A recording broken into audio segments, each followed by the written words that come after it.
at the Civic / Lyric Opera House. This is probably the saddest, or at least one of the saddest stories in American entrepreneurial history.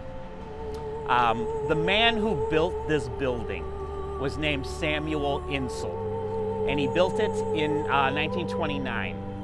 Built it because he loved opera.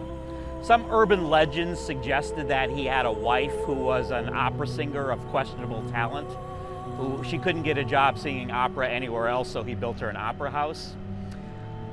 But Samuel Insull originally grew up in a poor family in London, in England. He studied business. He wanted to be a top business executive, but he also loved Thomas Edison, and he loved studying the work of Thomas Edison. So much so that he would correspond regularly with people who worked for Thomas Edison.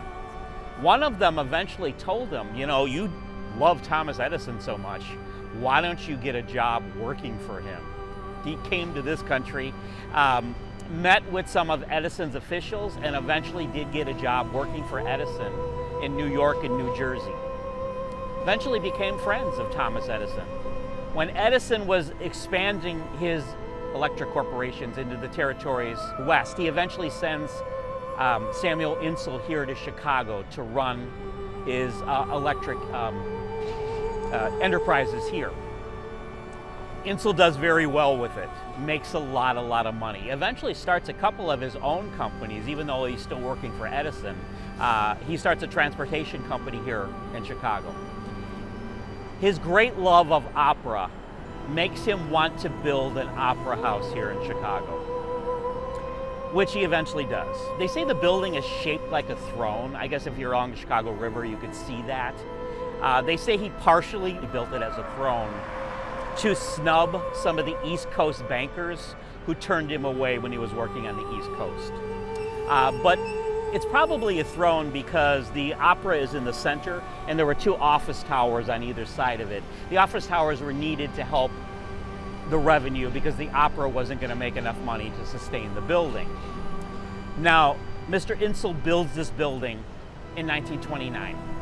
The first opera took place here just weeks after the stock market crashes and throws America into the Great Depression.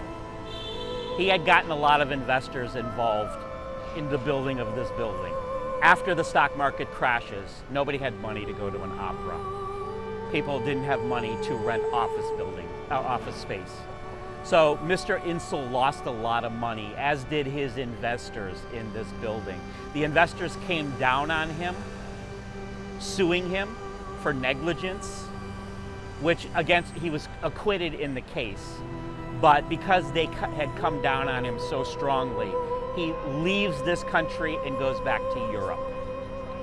In, I think it was 1938, while trying to get a ticket to ride on a train in Paris, he has a heart attack on the train platform and dies. He was penniless when he died. The only money he would have had would have been for that train ticket.